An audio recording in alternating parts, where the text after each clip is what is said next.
The static in my helmet won't stop, and I think it's been 3 days since I killed the Jedi Master, though time moves strangely on Coruscant's sublevels, where the light never changes and the air tastes like rust and old fear, where I've been hiding in maintenance tunnels that smell like ozone and human waste, trying to understand what happened in that moment when I pulled the trigger and why his words won't leave my head, even though he's dead and I watched him fall and I should feel nothing except satisfaction at completing my orders, but instead I feel like something cracked open inside me and won't close again.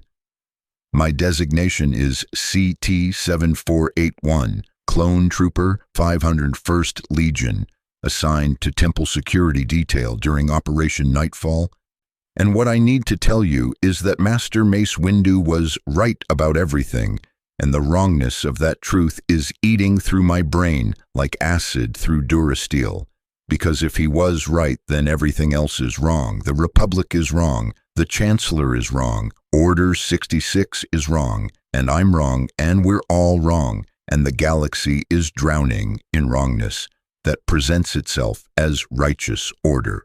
It started when the order came through. Execute Order 66, spoken in Commander Cody's voice, but originating from somewhere else, somewhere that bypassed thought and went straight into the meat of me, into whatever the Kaminoans installed that makes us compliant, that makes us good soldiers who follow orders without question or hesitation. The Jedi are traitors. The Jedi must be eliminated. These facts arrived in my consciousness as unquestionable truth, overriding years of fighting alongside them, watching them lead us with courage and compassion, seeing them die protecting clone troopers they considered brothers despite our manufactured origins. Master Windu specifically had visited our garrison twice, spoken with us not as tools but as sentient beings, asked our names, asked my name, looked at me with those intense eyes and said, CT-7481, that's not who you are, that's what they call you, who are you? And I hadn't known how to answer because who was I except what I'd been designed to be? But the question itself was a gift, an acknowledgement of potential interiority the Kaminoans never mentioned during our programming. But the order came and the question didn't matter anymore. Only compliance mattered.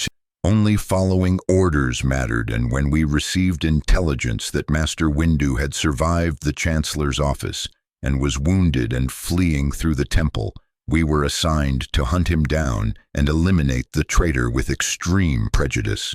I was part of Squad Auric, 5 clones moving through the temple's burning corridors, past the bodies of Padawans and younglings and Jedi Knights who died confused and betrayed, not understanding why their soldiers had turned on them, why the men they'd fought beside now executed them with the same efficient precision we'd once directed against separatist battle droids. The temple smelled like blaster residue and blood and something else, something like ozone but darker, like the air was mourning, like the Force itself was screaming, but we couldn't hear it through the static of our conditioning.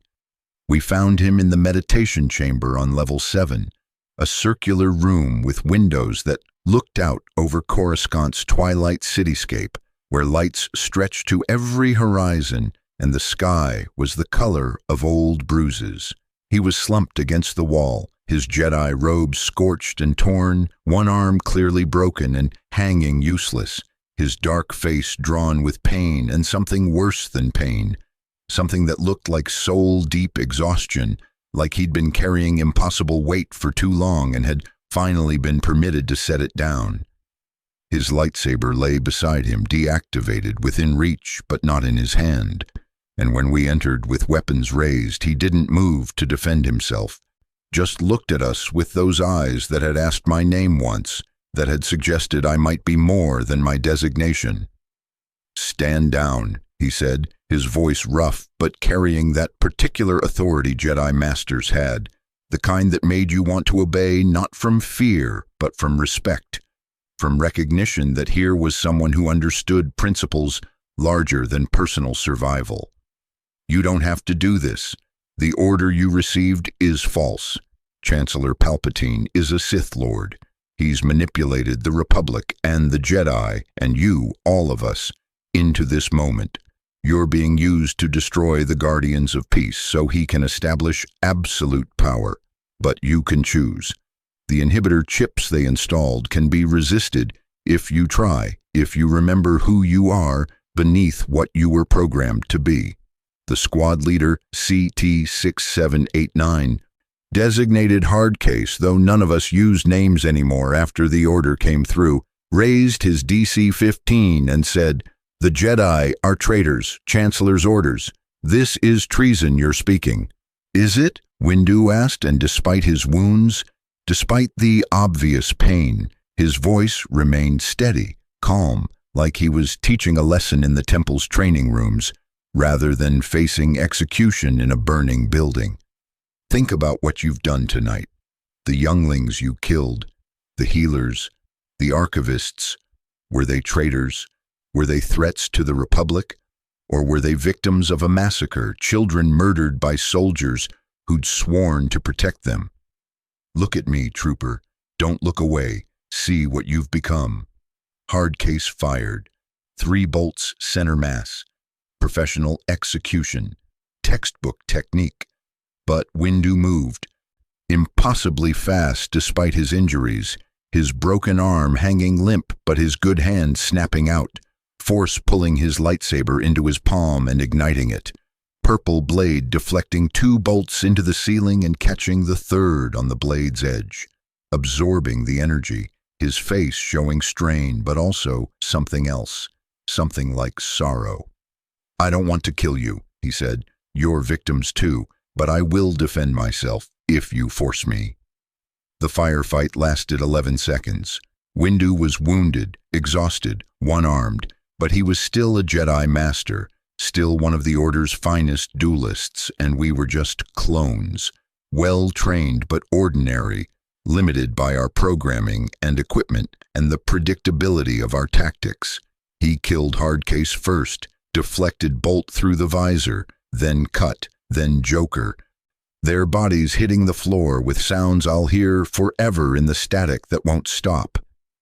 Brick tried to flank him, and Windu Force pushed him through the window, through the transparisteel into open air 7 stories up, and Brick's scream cut off abruptly when he hit the landing platform below. Then it was just me and the Jedi Master, alone in the meditation chamber with smoke drifting through the broken window and the smell of ozone and death. I raised my weapon. He stood there, swaying slightly, lightsaber held in a guard position but not attacking, just waiting, giving me the choice that Order 66 had tried to eliminate. "Do what you must," he said. "I'm too tired to run anymore, but before you do, answer one question. What's your name? Not your designation. Your name. Who are you?"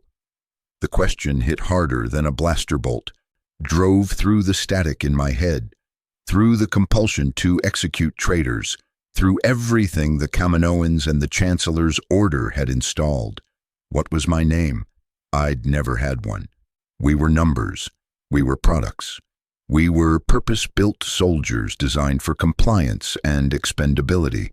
But he'd asked before, in the garrison, and I'd started thinking about it afterward, started wondering if CT-7481 was all I was, or if somewhere beneath the programming there was something individual, something unique, something that could be called by name rather than number. "I don't have one," I said, and my voice sounded wrong through the helmet speakers, distorted and mechanical, not like something that belonged to a person with a name. "Then take one," Windu said, "right now. Choose who you are before you choose what you do. Because what you're about to do will define you forever. You'll be the man who executed an unarmed wounded Jedi on orders from a Sith Lord, or you'll be the man who chose to question, who chose to think, who chose to be more than his programming. So, who are you?" I stood there with my finger on the trigger, feeling the weight of the DC-15, feeling the weight of everything that had led to this moment, the years of training on Camino, the battles across the galaxy, the Jedi generals who'd led us and died beside us, the brothers I'd lost to separatist fire and now to Order 66's internal slaughter, the Republic we'd been told we were protecting that had revealed itself as something else entirely, the Order that had turned us into murderers of children and called it loyalty. The static in my helmet was getting louder. Or maybe that was just my own thoughts screaming, trying to break through the conditioning, trying to assert some kind of agency in a life that had been designed from conception to deny me any. I pulled the trigger, 3 shots, center mass. Professional execution, textbook technique. Windu's lightsaber came up but too slowly, exhaustion finally overwhelming his reflexes, and the bolts hit him in the chest, in the shoulder, in the throat, punching through robes and flesh, and he fell backward against the wall and slid down slowly, leaving a dark smear, his lightsaber deactivating and falling from his hand and rolling across the floor. His eyes stayed open, stayed on me, and with his last breath, he said, "You're still more than they made you. Remember that. You can still choose." Then he died, and I stood there in the smoke and the silence, and the static in my helmet got worse, much worse, because the order was complete and I should have felt satisfaction, or at least nothing, just the flat emotional state of a soldier who'd accomplished his mission. But instead, I felt like I'd just killed something irreplaceable, like I'd eliminated not a traitor but a light, like the galaxy had gotten darker in some fundamental way, and I was responsible. His last words echoed in my head, mixing with the static, "You can still choose. You can still choose. You can still choose." I left the temple that night, and I haven't reported back to my unit, and I've been hiding in the sub-levels for 3 days, or maybe longer. Time is hard to track down here, surviving on stolen rations and contaminated water, trying to understand what happened and why Master Windu's words won't leave me alone, why his question about my name feels more important than any order I've ever received. The Imperial propaganda comes through on every public holoscreen. Chancellor Palpatine is now Emperor Palpatine. The Jedi attempted a coup and were righteously destroyed. The Republic has been reorganized into the first galactic empire. For a safe and secure society, citizens are encouraged to report any surviving Jedi for immediate elimination. The message repeats with variations, but the core remains. The old order was corrupt. The new order is just. Loyalty to the Emperor is loyalty to civilization itself. But I keep thinking about what Windu said about the younglings, about the healers, about the archivists. I keep seeing their faces, the confusion and betrayal as we executed them. The way they died not fighting but pleading, asking why, asking what they'd done wrong, asking us to remember them, to remember that we'd fought together, that we were allies, that we were supposed to be the good guys. The propaganda says they were traitors, but they died like victims, died like people being murdered rather than enemies being neutralized. And the difference between those categories is something I'm starting to understand.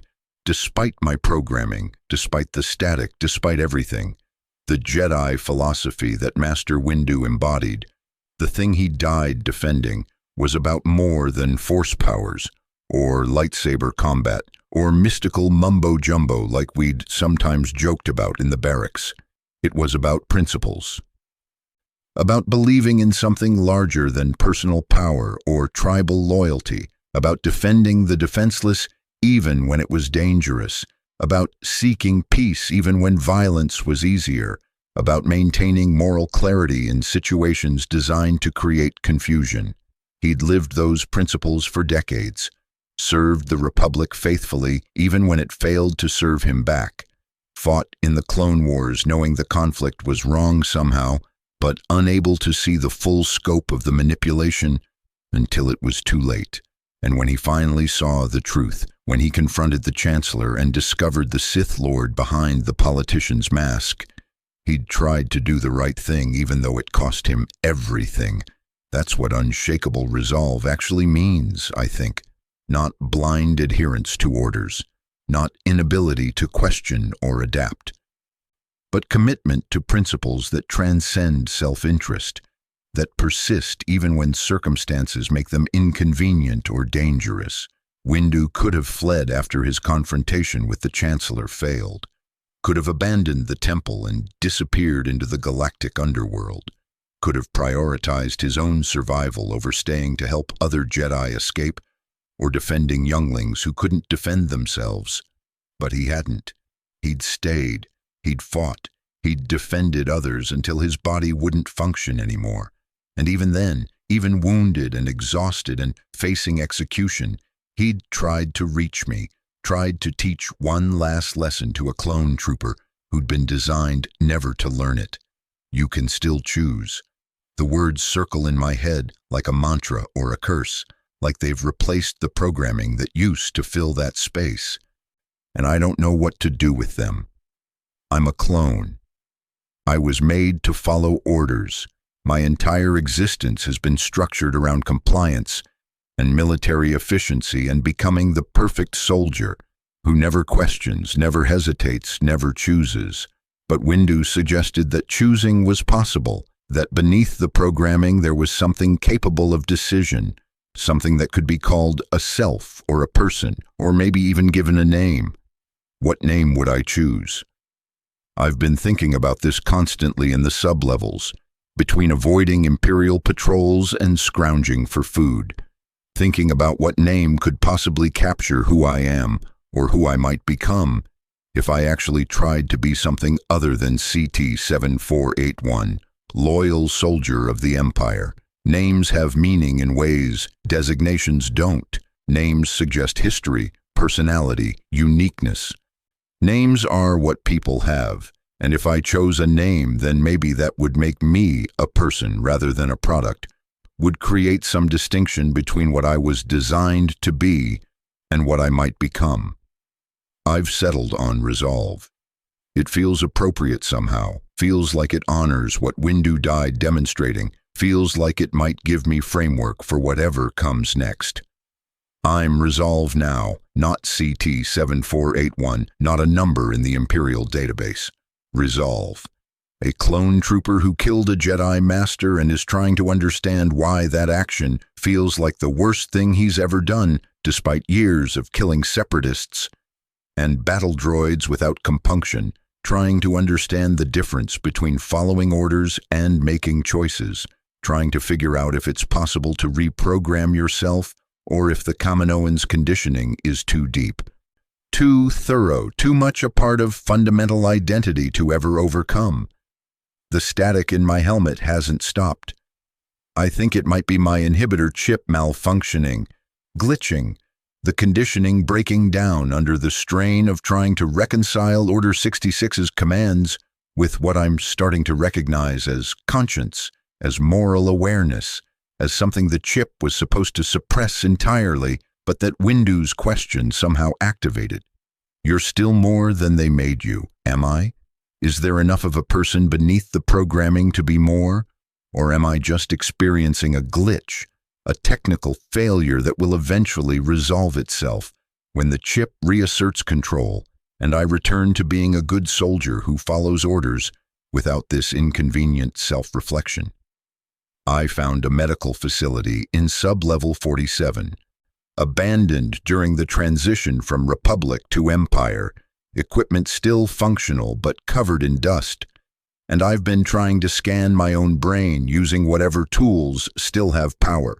The images show the chip clearly, embedded in my neural tissue, exactly where it should be according to Kaminoan specifications, but the readouts indicate unusual activity patterns, electrical signals that don't match standard operating parameters. Something is wrong with it, or maybe something is right with it for the first time. Maybe it's failing to suppress what it was designed to suppress, and that failure is allowing me to think these thoughts, to question these orders, to care about the Jedi Master's last words. I could try to remove it. The medical facility has surgical equipment, basic but functional. I could attempt the procedure myself, though the survival rate for unassisted inhibitor chip extraction is probably near zero, and even if I survived the removal itself, the chip's failure might trigger other conditioning protocols, might cause complete mental breakdown or personality disintegration. Or I could leave it, let it glitch and malfunction, live in this liminal state between complete programming and complete autonomy, a clone trooper who can't quite follow orders anymore, but who also can't quite escape them, caught between designations. I'm writing this in a datapad I found in the medical facility, trying to document my thoughts before they disappear, or before the chip reasserts control, or before Imperial patrols find me and execute me for desertion. I don't know if anyone will ever read this. Probably not. Probably this testimony will decay in abandoned sublevels, along with my body when I finally run out of food or water, or when the Empire's manhunt reaches deep enough to find me.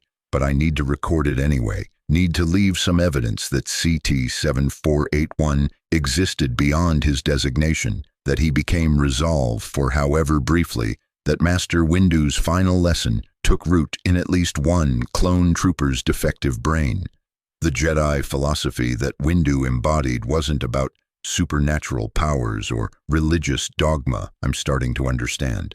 It was about recognizing agency in oneself and others, about treating sentient beings as ends rather than means, about maintaining ethical principles even when circumstances made them costly.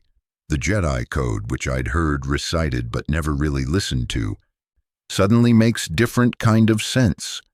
There is no emotion, there is peace.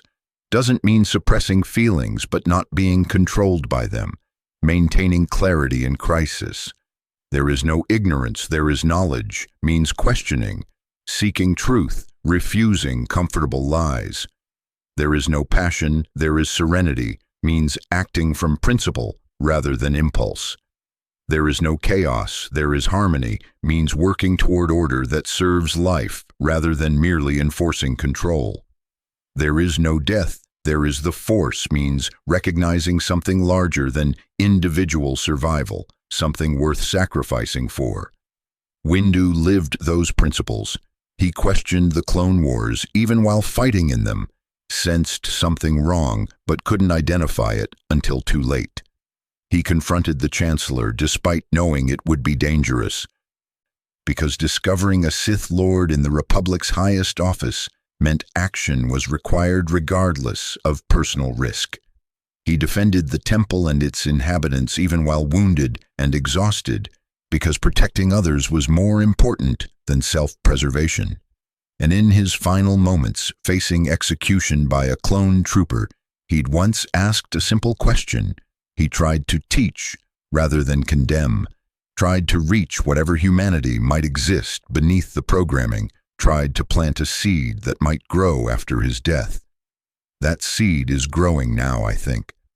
That's what the static represents. That's what the chip malfunction means. That's why I can't stop thinking about his last words. I'm being reprogrammed by memory and conscience and guilt, by the recognition that I killed someone who deserved better, who represented something better, who died believing in principles I was designed never to understand, but that I'm starting to glimpse through the cracks in my conditioning. The Empire's propaganda is everywhere in the sublevels. Holoscreens showing Emperor Palpatine's speeches, Vader's terrifying presence as supreme enforcer, announcements about stability and security and the benefits of accepting Imperial authority without question. Citizens are shown celebrating, thanking the Empire for protecting them from Jedi treachery, from separatist rebellion, from chaos and disorder. The message is consistent. The Empire is good. Dissent is evil. Loyalty is virtue. Questioning is crime. And the scary thing is how persuasive it is, how the propaganda creates its own reality through repetition, how if you're exposed to it constantly without alternative perspectives, you start believing it even when it contradicts your own experiences. But I have alternative perspective now. I have Windu's words. I have the memory of what we did in the temple, the younglings' faces, the healer's pleas, the archivist's confusion. I have the evidence of my own eyes and ears that contradicts the official narrative, that suggests the Empire's foundation is atrocity rather than justice, that the Jedi weren't traitors but victims, that Order 66 wasn't righteous enforcement but orchestrated genocide. And once you see that contradiction, once you recognize the gap between propaganda and reality, you can't unsee it, can't unhear the screaming, can't pretend everything is fine and you're just following orders like a good soldier should. That's what Windu's unshakable resolve really means, I think. It's the ability to see clearly even when clarity is uncomfortable, to maintain principles even when abandoning them would be easier, to choose what's right even when what's wrong is more rewarding. He saw the Republic's corruption and served it anyway, because abandoning the galaxy to darkness wasn't acceptable. He saw the Clone Wars' wrongness and fought in them anyway, because protecting civilians mattered more than purity. He saw Palpatine's true nature and confronted him, despite knowing the confrontation would probably fail, because trying was morally necessary even if succeeding was impossible. I'm not a Jedi. I'll never be a Jedi. I don't have force powers or mystical training or decades of philosophical education. I'm just a clone trooper with a malfunctioning inhibitor chip and a guilty conscience and a datapad where I'm recording thoughts I was never supposed to have. But maybe I can have resolve anyway. Maybe I can choose to remember what happened and who I killed and what that death represented. Maybe I can refuse to let the Empire's propaganda overwrite my memory of that meditation chamber and Master Windu's final question, and the choice I made and the choice I wish I'd made differently. What would have happened if I'd lowered my weapon? If I'd said my name, chosen a name right there, become resolve in that moment instead of 3 days later in sub-level 47? Would Windu have lived? Could he have escaped? Found other surviving Jedi, built some kind of resistance to the Empire's rise? Or would he have died anyway? From his wounds or from other clone troopers arriving later, and my choice would have only meant I died beside him, executed for treason, one more body in the temple's ruins. I don't know. I'll never know. That timeline collapsed when I pulled the trigger, and I'm left with this one, where I killed him and he died believing I could still choose, and I'm trying to prove him right posthumously, trying to become something other than what I was designed to be, even though it's probably futile and definitely too late. The Empire is hunting for surviving Jedi with systematic thoroughness, posting bounties, encouraging citizens to inform on neighbors, creating climate of suspicion where everyone watches everyone else for signs of Jedi sympathy or Force sensitivity. The Inquisitors have been established. Former Jedi turned to darkness, using their knowledge of the Order to hunt their former comrades with brutal efficiency. Vader himself leads some operations, his presence alone enough to break most Jedi's will to resist, his power so overwhelming that fighting him is essentially suicide. The galaxy is being cleansed of Force-sensitive resistance to Imperial rule, and within a generation the Jedi will be myths, stories parents tell children about an ancient order that used to protect the galaxy before they turned traitor and were righteously destroyed. That's the official history being written. That's what future generations will learn if the Empire has its way. But I know different. I was there. I participated. I killed Master Mace Windu in a meditation chamber on the temple's 7th level, and he wasn't a traitor. He was a man defending principles in the face of overwhelming darkness. He was someone who chose righteousness over survival, who tried to teach even while dying, who believed in the possibility of choice even for beings designed for obedience. That truth matters. That testimony matters. Even if it only exists in a datapad in abandoned sublevels, even if no one ever reads it, even if I'm the only one who knows and I'll be dead soon, It matters that someone recorded the reality beneath the propaganda, that someone witnessed and remembered. The static is getting worse. I think the chip is failing more completely, or maybe compensating for the initial malfunction by overriding it. I don't know enough about Kaminoan neurotechnology to diagnose the problem. Sometimes the static resolves into voices, Commander Cody giving orders, Kaminoan instructors reciting protocols, Emperor Palpatine announcing the new order, and underneath it all, faintly, Windu asking his question, "Who are you?" Sometimes I answer out loud in the empty medical facility, my voice echoing off Durasteel walls. I'm Resolve. I'm a clone trooper who made a choice I regret. I'm someone trying to be more than his programming. Sometimes I don't answer, just let the question hang in the air, unanswerable, because who am I really? Am I defined by what I was designed to be, or by what I did, or by what I'm trying to become, or by some combination of all three? Identity is complicated in ways the Kaminoans never prepared us for. They made us identical, gave us numbers instead of names, trained us to think of ourselves as interchangeable units in the Grand Army of the Republic. But spending time alone, separated from the unit, thinking thoughts the chip is supposed to suppress, I'm discovering that even identical genetics don't produce identical consciousness. That experience shapes you, that choices matter, that there's something irreducible about individual perspective that persists even when everything else is standardized. I'm not identical to the other clones anymore, if I ever was. I'm Resolve, clone trooper with malfunctioning chip and guilty conscience, and that makes me different from CT-7481, and different from my brothers who executed Order 66 without question and continue serving the Empire without doubt.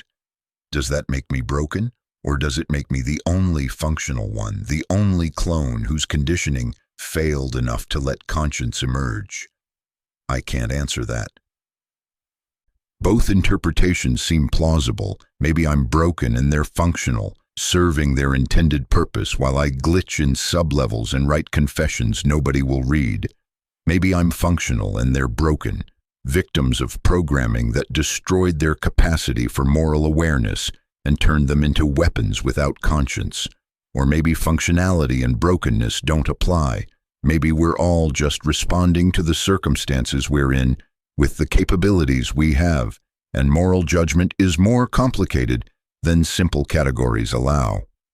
Master Windu would probably have had answers to these questions, or at least frameworks for thinking about them. The Jedi studied ethics and consciousness and the nature of choice for millennia, developed sophisticated philosophies about agency and responsibility, and the relationship between individual and collective. All that wisdom is gone now, burned in the temple, scattered across the galaxy in the bodies of executed Jedi and destroyed holocrons. The Empire is erasing it systematically, replacing it with simpler certainties. The Emperor is always right, loyalty is always good, questioning is always evil, obedience is always virtue. It's easier that way, I suppose. Easier to rule a population that doesn't ask uncomfortable questions, that accepts what they're told, that never wonders if maybe the official story is incomplete or false or designed to obscure atrocities. But easier isn't the same as better. That's another thing I'm learning down here, alone with my thoughts and my guilt and my malfunctioning chip. The easy path is following orders, accepting propaganda, not thinking too hard about younglings' faces or healers' pleas or what my actions mean in the larger context. The harder path is questioning, remembering, caring about the difference between orders and ethics, between loyalty and conscience, between being a good soldier and being a good person.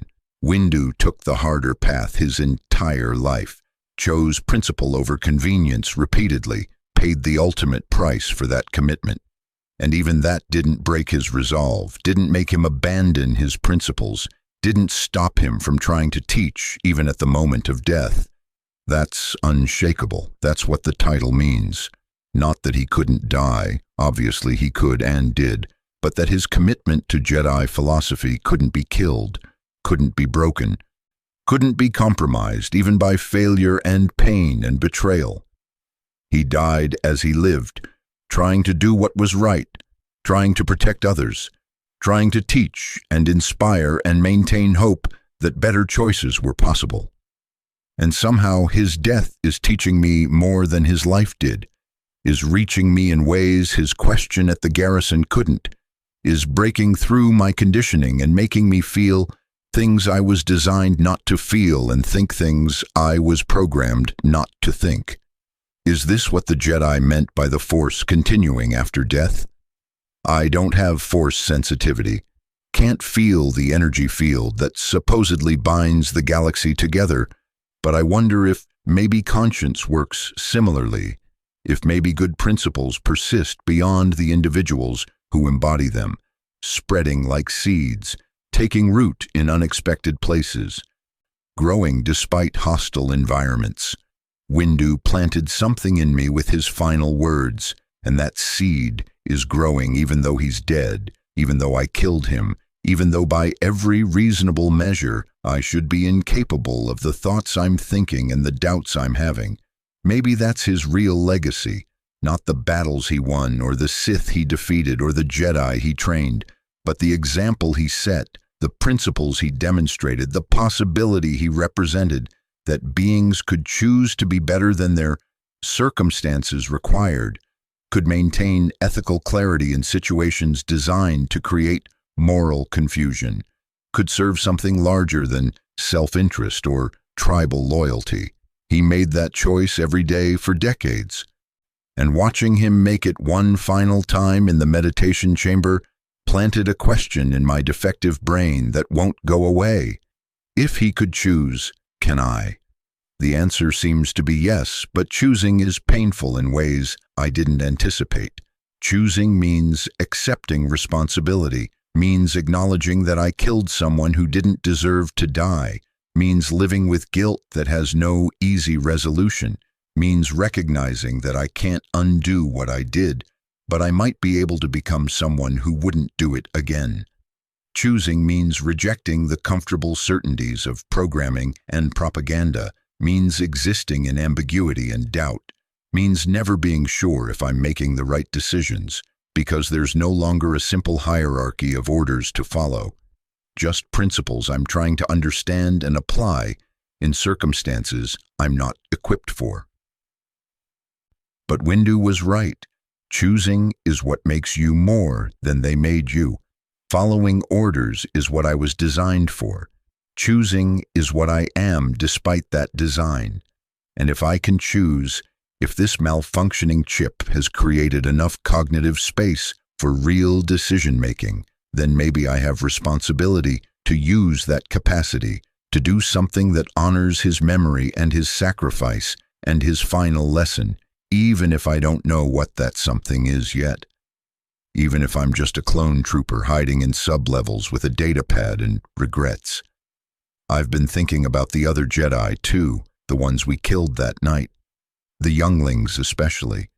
They didn't even have a chance to develop philosophies or demonstrate resolve, didn't get to make choices about what kind of Jedi they'd become, didn't get to live long enough to understand what they were dying for.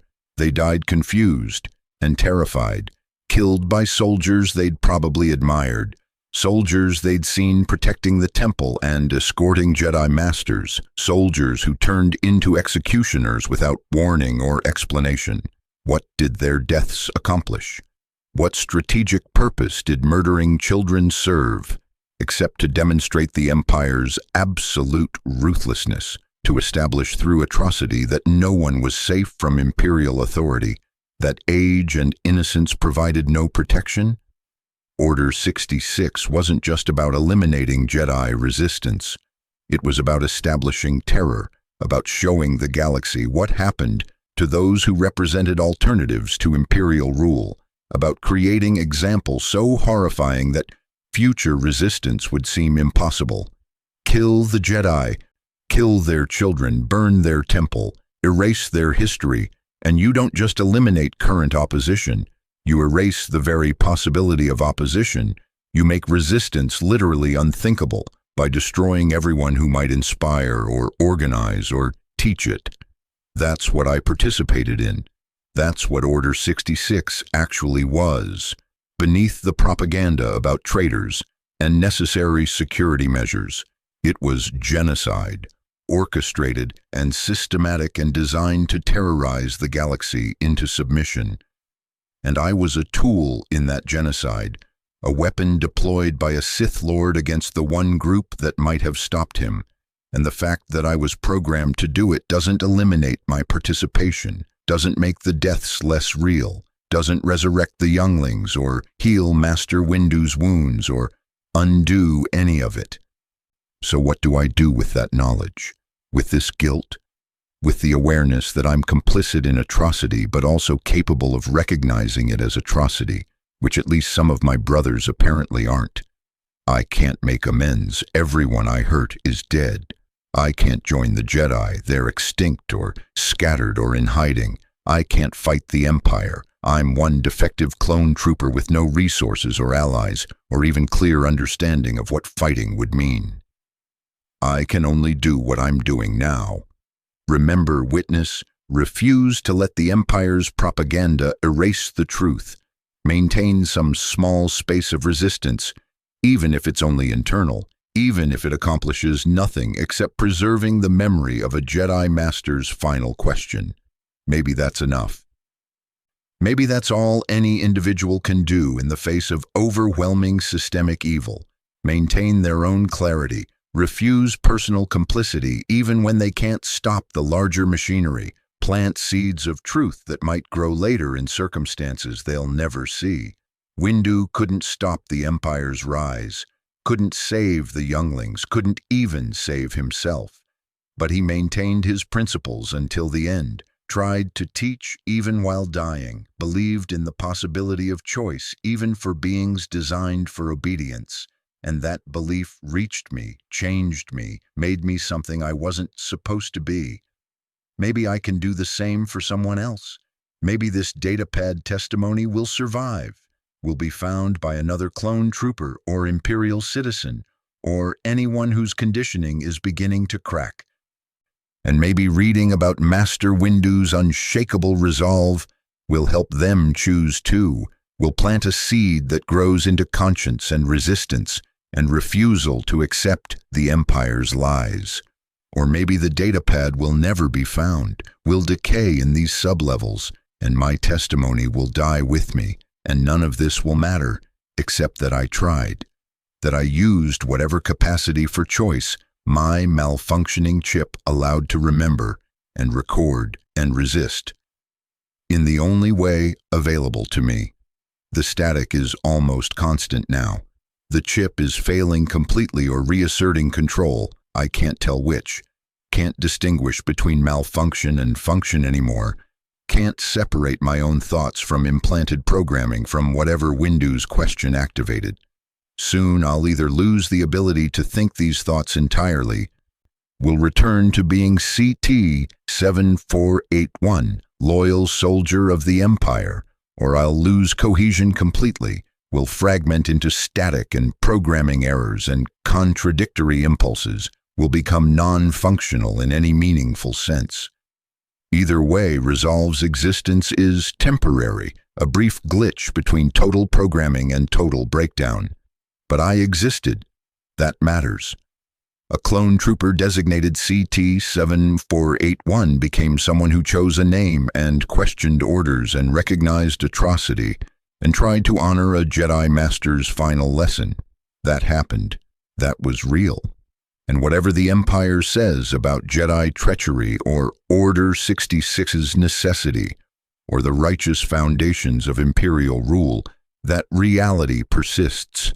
That truth remains, that testimony exists in this datapad and in my failing consciousness and in the moral architecture of the galaxy itself, which doesn't care about propaganda, which records what actually happened rather than what the victor claims happened. Master Mace Windu died in a meditation chamber on the temple's 7th level at the hands of clone trooper CT-7481, who executed him according to Order 66's commands. But that same clone trooper later became Resolve, and Resolve testifies that Windu was right, that the Order was wrong, that the Empire is built on genocide and terror and lies, that Jedi philosophy represented something better, even if it failed to protect itself from Sith manipulation, that choosing is possible even for beings designed for obedience, that unshakable resolve means maintaining principles despite overwhelming pressure to abandon them, means trying to do what's right even when success is impossible, means teaching and inspiring and believing in others' capacity for choice, even at the moment of your own death. That's the testimony, that's what I'm recording, that's what I need to say before the static consumes everything, and I'm either CT-7481 again or no one at all. Master Windu's philosophy wasn't wrong, it wasn't weak, it wasn't why the Jedi failed. The Jedi failed because they faced an enemy more patient and subtle and ruthless than their philosophy had prepared them for, because they tried to serve a republic that was already dead without recognizing its corruption, because they fought a war designed to destroy them regardless of its outcome. But their principles about agency and ethics and choosing what's right over what's easy, those principles weren't defeated. Those principles can't be defeated because they're not contingent on success. They're true whether they win or lose, whether they protect you or get you killed, whether they accomplish anything practical or merely maintain moral clarity in the face of darkness. I understand that now. Too late to save anyone, too late to make different choices, too late to be anything except one more casualty of the Empire's rise. But I understand it, and understanding feels like its own kind of victory, its own small resistance, its own way of honoring Master Windu's memory and his question and his unshakable resolve. My name is Resolve. I was CT-7481 Clone Trooper, 501st Legion.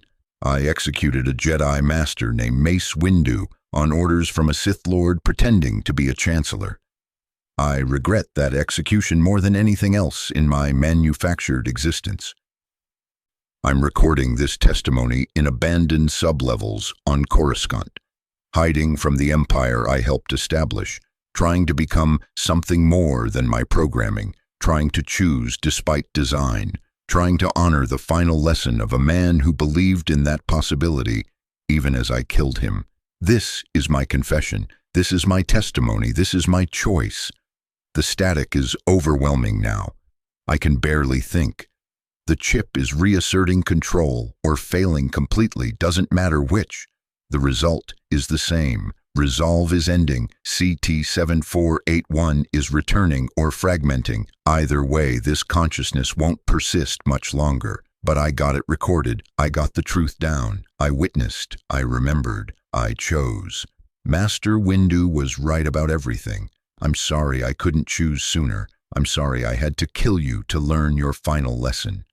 I'm sorry the galaxy will probably never know what you represented, what you defended, what you died teaching, but I know, I bear witness, and that will have to be enough. The static is everything now. I'm fading. Resolve is dissolving back into designation and programming and empire. But for these few days, for this brief malfunction, for this temporary window of choice, I was more than they made me. I was someone who remembered and regretted and tried to honor principles larger than survival, or obedience, or manufactured purpose. I was Resolve. I chose. That's my final testimony. That's what remains. That's what the static can't fully erase. The memory of a question, the possibility of choice, the recognition that unshakable resolve means choosing what's right, even when everything is wrong, even when it costs everything. Even when no one will ever know you made that choice. Master Windu's philosophy survives in me for as long as I survive, and even when I'm gone, it survives in this datapad, and even when the datapad decays, it survives in the moral architecture of reality itself. which remembers truth regardless of who speaks lies, which records what actually happened regardless of official history, which holds space for the possibility of choice, even in systems designed to eliminate it. That's unshakable. That's what it means.